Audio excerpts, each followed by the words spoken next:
आप सभी का स्वागत है आपके अपने YouTube channel power of education में। तो जैसा कि मेरा नाम सिद्धार्थ मौर्य है और आज हम लोग जीएस के टॉप 20 क्वेश्चन देखेंगे जो कि सिलेक्टेड और इम्पोर्टेंट सभी क्वेश्चन होंगे। तो वीडियो के अंत तक बने रहिएगा और वीडियो का कंटेंट आपको अच्छा लगे तो वीडियो को एक लाइक ज़रूर कर दीजिएगा। तो आइए वीडियो को शुरू करते हैं। तो आपका पहला दिया हुआ है क्वेश्चन, जीव विज्ञान एवं जंतु विज्ञान के पिता किसे कहते हैं। तो जीव विज्ञान एवं जंतु विज्ञान के पिता अरस्तु को कहते हैं। और दूसरे नंबर पर है कि कोशिका का खोज किसने किया था। तो कोशिका का खोज रॉबर्ट हुक ने किया था।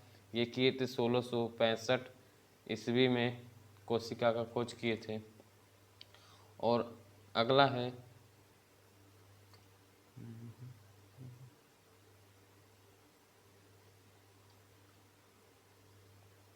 अगला देख लेते हैं। अगला है सबसे छोटी कोशिका है।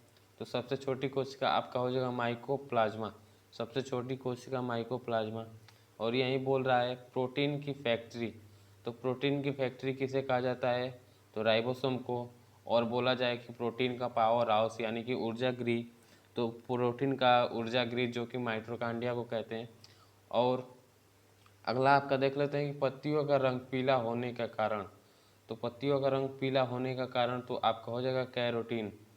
पत्तियों का रंग पीला होने के कारण जो कि कैरोटीन है। और यहीं पे दिया हुआ है कि WBC यानी कि वाइट ब्लड सेल, इसका फुल फॉर्म होता है WBC का।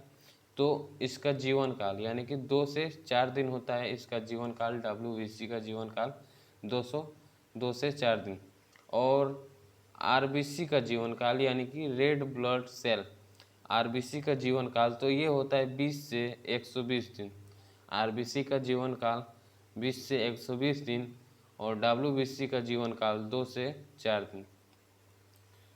उसके बाद देख लेते हैं अगला, एक मनुष्य के शरीर में रक्त की मात्रा होती है। तो एक मनुष्य के शरीर में औसतन रक्त की मात्रा 5 से 6 लीटर होती है। एक मनुष्य के शरीर में औसतन रक्त की मात्रा 5 से 6 लीटर होती है। और यहाँ पे दिया हुआ है कि कोशिका का ऊर्जा गृह, आपको ऊपर बतलाया था कोशिका का ऊर्जा गृह mitochondria, power house of cell mitochondria. और 10th नंबर देख लेते हैं, दिया है कोशिका का खोज किसने किया था, सॉरी केंद्रक का खोज। तो ये हो जाएगा रॉबर्ट ब्राउन ने किया था केंद्रक का खोज। और कोशिका का खोज अगर बोले तो कोशिका का खोज आपका रॉबर्ट हुक ने 1665 ईस्वी में किया था। और देख लेते हैं अगला, RBC यानी कि रेड ब्लड सेल, वो WBC यानी कि वाइट ब्लड सेल का निर्माण होता है। तो ये अस्थि मज्जा यानी कि बोन मैरो इसे बोलते हैं, अस्थि मज्जा में होता है जो कि हड्डियों में होता है। जालीनुमा संरचना हड्डियों के अंदर होता है, वहीं पे इसका निर्माण होता है। ये इम्पोर्टेंट हो सकता है क्वेश्चन, यानी कि बहुत लोगों को नहीं पता होता है, तो इसे स्टार कर लीजिएगा। और अगला देख लेते हैं 12 नंबर, जो कि मनुष्य में रक्त समूह होता है। तो मनुष्य में रक्त समूह 4 होता है।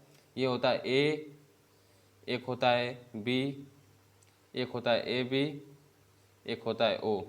ये 4 रक्त समूह होते हैं मनुष्य में। और अगला देख लेते हैं, अगला बोला है टमाटर का रंग पकने पर लाल क्यों हो जाता है। तो हो जाएगा लाइकोपीन के कारण टमाटर का रंग पकने पर लाल हो जाता है, लाइकोपीन के कारण। अगला देख लेते हैं, अगला बोल रहा है कि रक्त समूह का खोज किसने किया था। तो रक्त समूह का खोज आपका किए थे लैंड स्टीनर ने किए थे, जो कि 1901 में किए थे, यानी कि 91 में किए थे, 1901। और अगला दिया है मनुष्य के शरीर में जल की मात्रा। तो यहाँ पे दिया हुआ है 65 से 80%, कहीं कहीं दे देता है 70%। तो यानी कि 65 से 80% के बीच में अगर जो भी ऑप्शन में आए, यानी कि आपका दे दिया ऑप्शन में 70 दे दिया, 75 दे दिया, तो हो सकता है 65 से 80 के बीच में हो सकता है, 65 से 80 याद रखिएगा। और यहाँ पे दिया हुआ है कि विटामिन सी का सबसे अच्छा स्रोत, तो हो जाएगा विटामिन सी का सबसे अच्छा स्रोत आंवला हो जाएगा, सबसे बढ़िया स्रोत आंवला। और खट्टे फलों में भी हो सकता है, बट आंवला में सबसे ज़्यादा विटामिन सी पाया जाता है। और यहाँ पे अगला देख लेते हैं, मनुष्य के लार में एंजाइम पाया जाता है। तो टाइलिन, जो कि मनुष्य के लार में एंजाइम पाया जाता है, टाइलिन। और यहाँ पे दिया दूध में उपस्थित प्रोटीन, दूध में उपस्थित प्रोटीन, तो यहाँ पे गलत हो गया, यहाँ पे हो जाएगा केसिन। कैसीन हो जाएगा, कैसीन हो जाएगा, सॉरी गलत हो गया है यहाँ पे। और अगला है आपका पसीने और आंसुओं में पाया जाता है एंजाइम, तो हो जाएगा लाइसोजाइम। पसीने और आंसुओं में लाइसोजाइम, और मनुष्य के लार में जो यहाँ पे बोला था तो टाइलिन और यहाँ पे लाइसोजाइम, ये याद रखिएगा, इम्पोर्टेंट है। और यहाँ पे दिया हुआ है कि हीमोग्लोबिन का मुख्य घटक है तो Fe यानी कि लोहा, ये किस में सर्वाधिक पाया जाता है Fe, तो ये हरी सब्जियों में, हरी सब्जियों में पाया जाता है।